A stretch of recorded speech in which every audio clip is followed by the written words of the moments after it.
फिरे वो जग तारन देवी। बन बन माँ फिरे वो जग तारन देवी।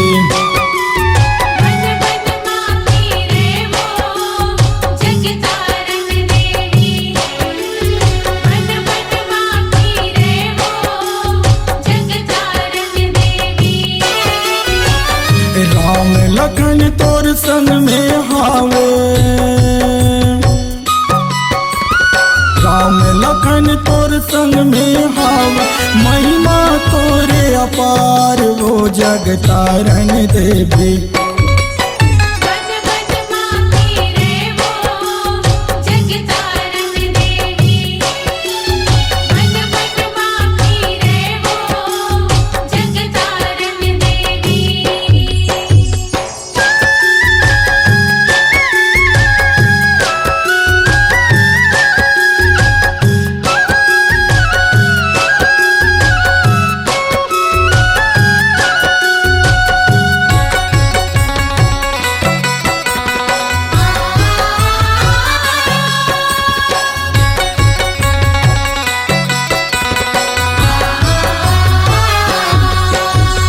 दूसर बन जब ना के वो मैया ऋषमुख पर्वत आए वो।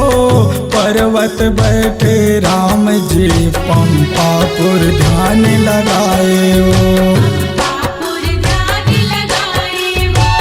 वैर भाव सुग्रीव डरावे से तू पहाड़ लुकाए वो।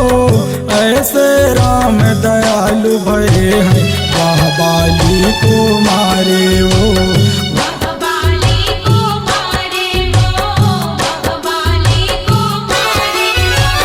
चित्रकूट चौमास लकाटे,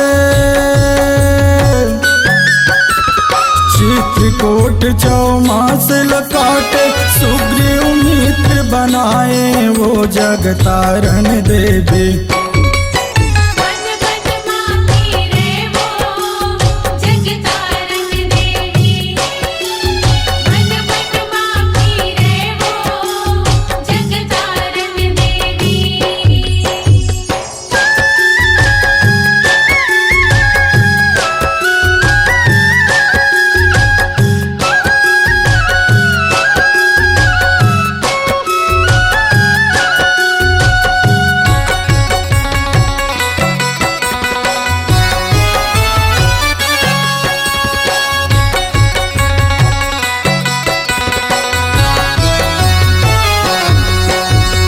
चित्रकूट चित चौ मैया बसंत ऋतु मन भाए वो। देव दनुज नाम मुनि सब ब्रह्मा वेश बनाए वो। महादेव है महादानी शंकर भजन कराए वो। भजन सुने देवता मन कापे चरण कमल धरि आए वो।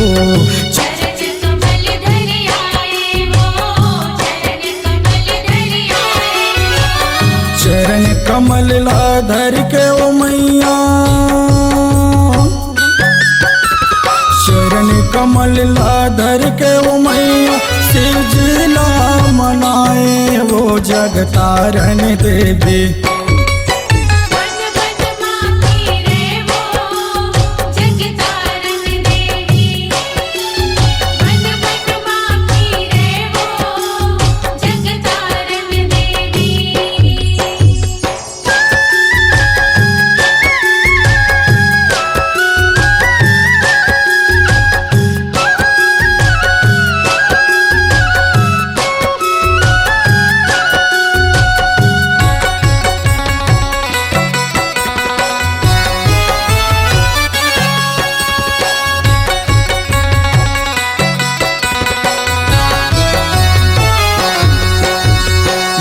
घट के सब वासी हवो, सब घर करो बसेरा वो।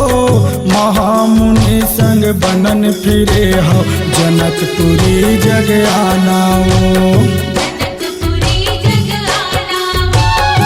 राक्षस मारे बध कर डारे, कर तीरथ स्थाना वो, रिपो दल खल बल जिनके, सिया सहित घर आना वो।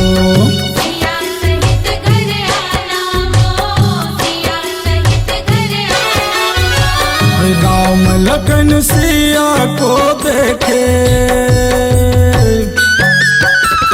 राम लखन सिया को देखे, मंगल गीत गाए वो जग तारन देवे।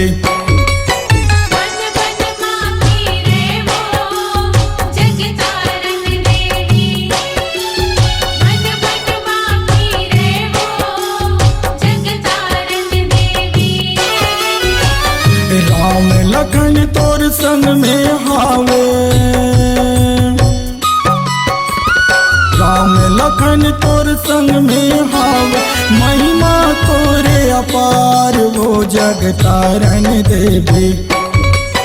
बन बन माँ फिरे वो जग तारन देवी, बन बन माँ फिरे वो जग तारन देवी, बन बन माँ फिरे वो जग तारन देवी, बन बन माँ फिरे वो जग तारन देवी।